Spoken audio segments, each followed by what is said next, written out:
You're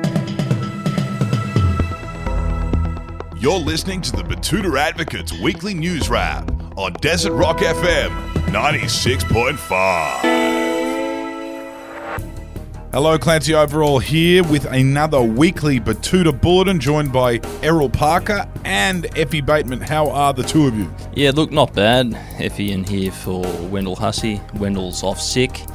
Very convenient considering it's the Friday before the mega weekend, when we really should be celebrating our national day, I feel. Anzac Day you're talking about, of Yes. course. It should be Anzac week.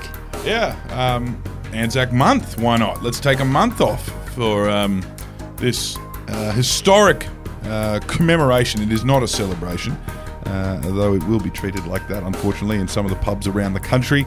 People will be doing cocaine and listening to DJs rather than playing two-up and drinking rum and milk like they should be. Yeah. Is it a Queensland thing where if you go to a pub you can't drink until 1 o'clock? It is a Queensland thing. It's just a Queensland thing? Unless you go to the dawn service where you're allowed to start drinking with the diggers. Oh, there you go.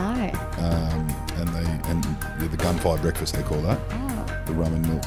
And the canned fruit provided by the RSL for breakfast. Mimosas. Yes, exactly. Milk, rum and fruit mimosas. Moreton Bay porridge.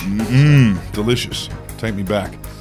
Now, a lot going on in the news. We're going to kick things off with a story about the upcoming referendum. The Liberals have made an interesting claim that the Voice could allow Indigenous people to secretly appoint themselves to 5 different ministries.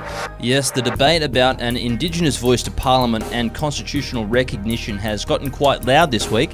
The Liberal Party have really put some effort into going hard on their No campaign, and it's really led to some interesting claims we just heard about above. Yes, that's right. Despite spending the last decade in government undermining our democracy, the Liberals have voiced serious concerns about what a voice would mean for our way of life, deliberately misrepresenting what the voice will actually be able to do, i.e. consider policy and make representations to Parliament with no ability to pass or veto laws. The Liberals say they are gravely worried that the voice will result in an abuse of power, like when their Liberal Party leader and the Australian Prime Minister took 5 different ministries for himself in a blatant violation of democracy under the cloak of darkness. He was just protecting our democracy in the face of a giant unknown that was an extremely mild cold, yes, as we found out. And switching it up before we get kicked off Spotify with some entertainment news. Yes, and Carl Sandilands has done a handstand against the wall and shat on his own face in an effort to reclaim the #1 breakfast radio spot. Yes, he's really taking the loss to Benjamin Fordham quite hard, as King Kyle is. The controversial host of the Kyle and Jackie O show shocked listeners on air this week with his latest stunt, which was quite something, Clancy. Indeed, during a live broadcast, Sandilands attempted to handstand against the wall in the Kiss FM car park while simultaneously defecating on his own face in full view of the co-hosts and guests. The stunt was met with disgust and outrage, but laughter as well, from listeners and industry insiders alike. However, many people have called for Sandilands to be taken off the air because he got naked and shat on his own face. It is quite an impressive feat for a man of Kyle's build. I mean, to have the core muscles in the first place and then to be able to have such activated core muscles and at the same time loosen the calamari. I think that's actually incredibly impressive. I know.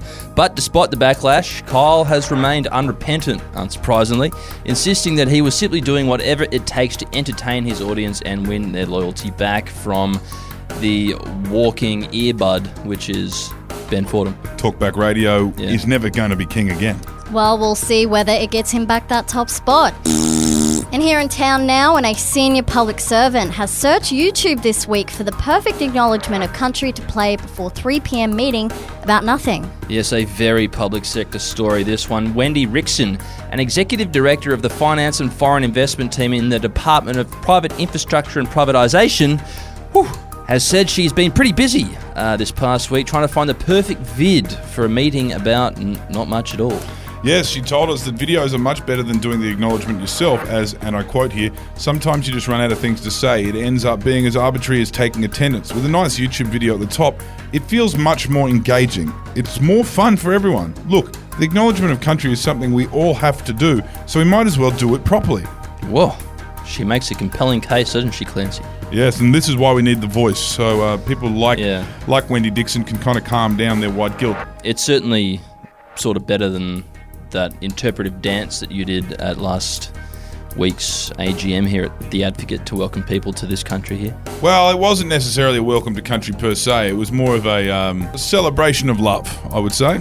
I do not want to see you squat that far ever again, Clancy. Finishing up with some romantic news, and a local man has learned a tough life lesson. Yes, a bloke suggesting an open relationship has learnt it's much easier for women to get a root. Yes, a steep learning curve for Betoota Heights man Paul Gabot, who'd originally intended to just get a free pass at his co-worker.